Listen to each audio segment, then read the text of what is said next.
Alright you guys, so this is a video that was highly requested on my Instagram channel.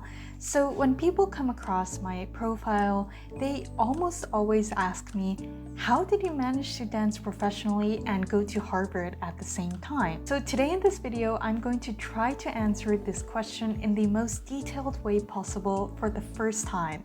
And so this video will cover more of the technical and also logistical sides.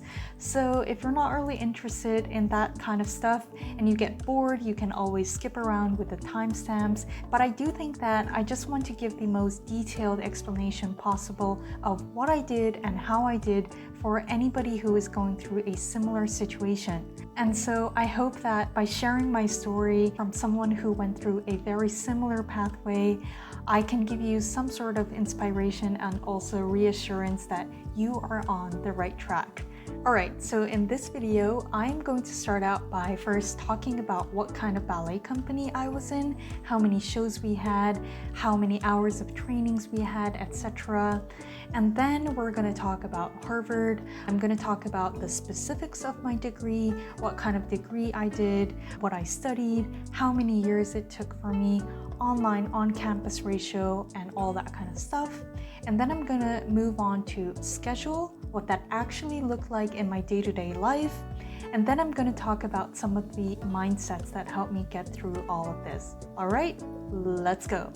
Okay, so let's begin by talking about the facts first. So for those of you who do not know me, I was a principal ballerina in a couple of companies. So the Turkish National Ballet, Russian National Ballet in Yakutsk, Armenian National Ballet and Opera, and Astana Ballet in Kazakhstan. And then later on, more recently, I was a soloist, ballerina, and assistant choreographer at Theater Dortmund in Germany from 2017 to 2023. So this was all full-time, which meant I was not on a guest contract. I was a full company member, which meant you train for 8 hours a day in the studio, work 6 days a week, and then we had about 100 performances a year on average. That's like 1 in 3 days. I was dancing mainly based in the theaters, the local theaters, but we also toured and guested at other theaters internationally. And at the same time, I attended Harvard University and completed my undergraduate degree. You can actually see my degree here. So I studied business administration and management with minors in economics and psychology. I was admitted in 2016 and I graduated in 2023. So it did take me quite a while, even though it was only an undergrad. But the good news is that when I graduated, it was with honors and I was also awarded the Dean's List twice in my final years. So I think that was like worth it. Alright, let's talk about the structure now. So because you cannot dance for a ballet company online, obviously, it was super helpful that Harvard was so flexible.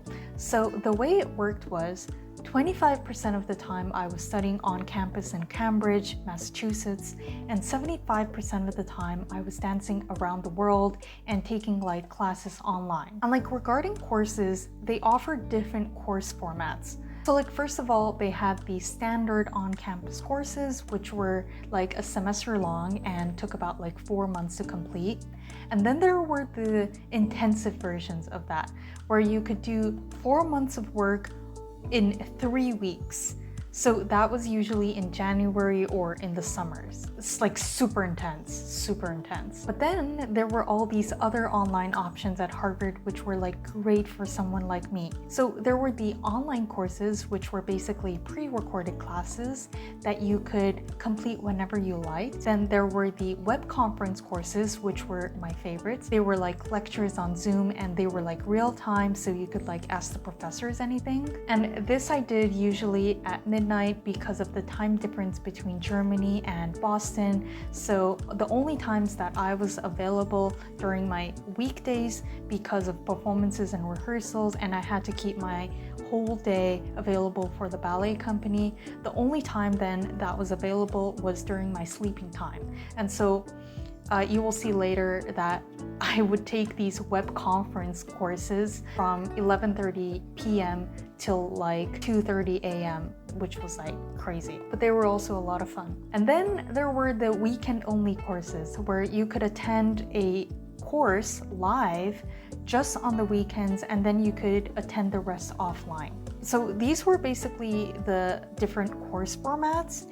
And among these different formats, I was able to choose which kind of courses to take depending on the schedule of the ballet company. And one thing I forgot to mention is that online education is becoming much more popular now, especially post-pandemic. But even before that, like Harvard was actually a pioneer in distance education. They started educating people via the radio in 1949, which was like even before the internet. So when the time actually came, when the pandemic came, they were like super prepared to cater for students like me. And so all the technical stuff, all the equipment, like it was all there, and I really appreciated that. And I think that online courses in general are just becoming more and more normal. All right, so moving on to schedules. So when I was on campus, I pretty much only studied because like it was too intense. Yeah, like I mean, sometimes I would dance at the Harvard Dance Center, but because it was like way too intense to do anything else, I focused only on studying. And then the rest of the time when I was in professional ballet dancer mode, dancing around the world, right? My daily schedule was something like this. I would wake up at around 7 or 8, quite normal. 9 o'clock, I would leave the house. 10 o'clock, ballet class starts. 11:30, first rehearsal starts. That went on until 1 o'clock. 1 o'clock we had lunch break.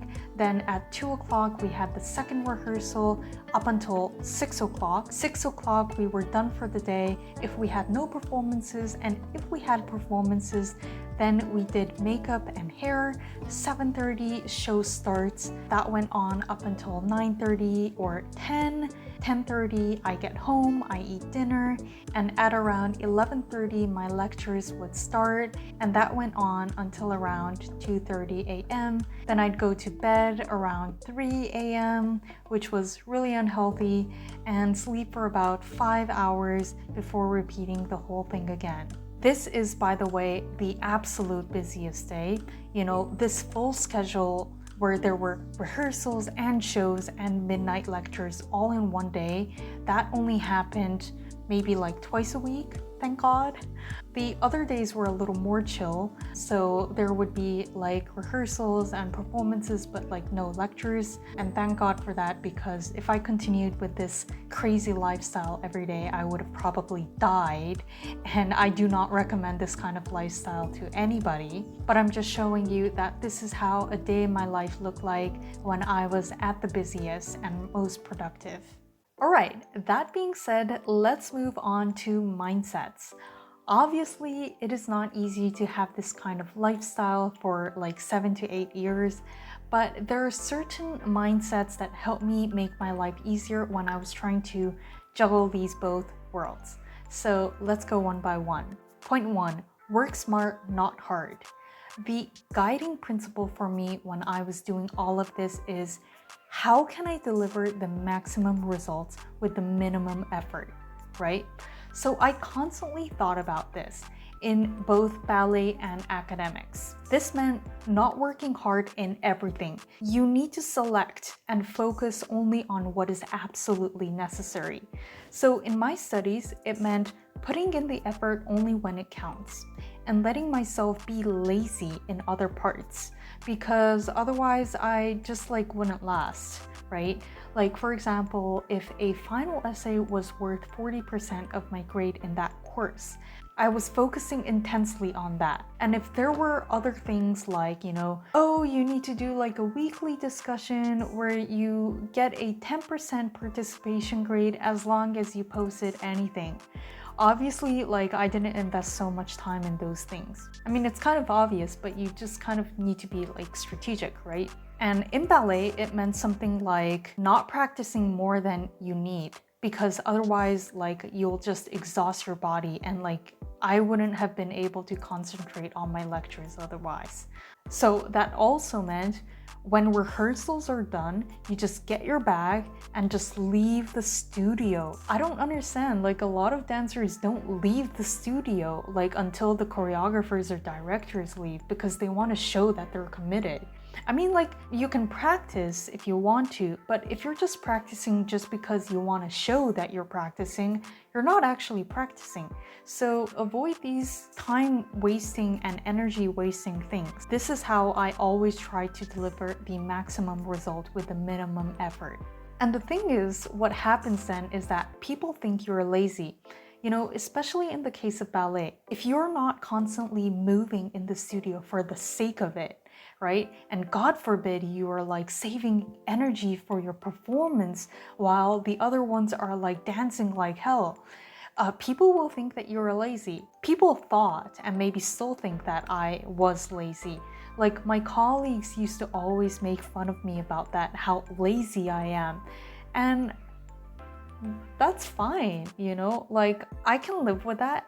And like I let them think that because like in reality, I know that I'm juggling two worlds, but I don't need to explain myself that, you know, I have been up until 3 a.m. last night. Like nobody cares. So to a certain extent, you have to kind of like take that lightheartedly and let people think that you're lazy. Like you have to understand that what you are doing is relatively unprecedented and it's going to be a very lonely world, which leads me to my second point. Point 2, stop talking about it and start doing it. So during the 7 years of my degree, I actually never talked about my degree with my colleagues. Like I rarely talked about it. And it was only in the last 1 or 2 years that I was a little more open about it. Sometimes I would mention it among like my closer friends. And I can't really explain why I didn't talk about it, but I think it's because I didn't want my colleagues to give me special treatment just because I was, you know, doing another degree, like I was doing a lot of homework or I was like having midnight lectures. Like I just didn't want to come across as a complainer. And I wanted to separate these two worlds entirely, like as much as possible, right? Because like I was a professional dancer, right? And that meant that there were no excuses. Like no one cares whether you're doing all this extra stuff. So instead, like I tried to focus on taking action and doing things as much as possible when nobody was watching. And this is also one of the reasons why I rarely studied in the ballet company when we had like breaks or when we were like waiting for rehearsals. Okay, sometimes I did that when things were like really urgent, or if some journalists wanted me to do that for the media or something. But in reality, like I rarely did that because I felt the need to really separate these two worlds as much as possible to keep my sanity. Also, I think it has to do with the fact that by not talking about it, it helped me with stress management because I was able to avoid all these external pressure and like judgment and avoid questions like, oh, when are you gonna finish your degree? Aren't you tired today? How are your exams going? And so removing all this external pressure played a huge role in my mentality. And I think being discreet and quiet for the first years of my degree really helped me in the long run. Point 3, say no to almost everything. So I also talk about this in my time management video. In order to laser focus on what is important, you need to say no to all other distractions, right? I know this is a very difficult mindset to have, but it is something that really worked for me. You know, like I've been in the same ballet company here for 6 years, and I can count on one hand the number of times I went out with my colleagues. Like I think one time it was Christmas, and then another time it was like in St. Petersburg on tour. Like, it was like inevitable. And this is not because I'm too good for them or because I don't like them or whatever. I really like my colleagues. I really enjoy them. But it was just that this is what it took for me to get things done. It's commitment, right? And dancing and studying means you get practically no break. Like even at Christmas, you know, you're dancing nutcracker shows and then you're dealing with final exams, and then once finals are over, you need to read ahead and prepare for the next course. It's really not that easy. And so saying no to all the distractions really helps you in the long run. Point 4, focus on why. So like I said, studying and dancing ballet is not an easy thing to do, especially if you're trying to do it professionally. So you need to have a strong purpose to pursue both passions. And in order to do that, you need to focus on the question why. Why are you doing this? What is your end goal? What are you trying to achieve with this, right? Keep these questions at the core of everything you do. Like, it's okay not to have answers to these questions, but you need to have some sort of idea of where you want to go with all this effort. Otherwise, you won't survive in the lows. And one tip is, if you do not know where you want to go in the future, think about where you don't want to be in the future. This was a huge motivation for me because even when I wasn't sure about my future, I knew exactly what I didn't want my future to look like. So, you know, there are a couple of scenarios that we generally don't want to be in. Like, we usually don't want to be homeless. We usually don't want to end up in prison. We usually don't want to not have a job, right? For me, I also knew that I did not want to be that dancer in that company clinging on to her position because she couldn't get another job outside of ballet. This was a huge motivation for me. So I would work like hell to run away from situations like this, right? So if you don't know where you want to go with your future, start by thinking about what you don't want to be in the future. Alright, so I think that is enough for today. We have covered quite a lot today and also in detail. And one thing I did not cover today in this video was time management and organizational skills, because I have made a separate video over here, so you can go watch that. But yeah, like, I really hope that this video inspired you and also encouraged you with your pathway and educational pathway as well. I know that sometimes it's not really easy to juggle both worlds, but you've got this. And as usual, please let me know if you have any questions or comments about potential topics in the future. All right, you guys, thank you so much for watching, and I will see you in the next video. Bye-bye.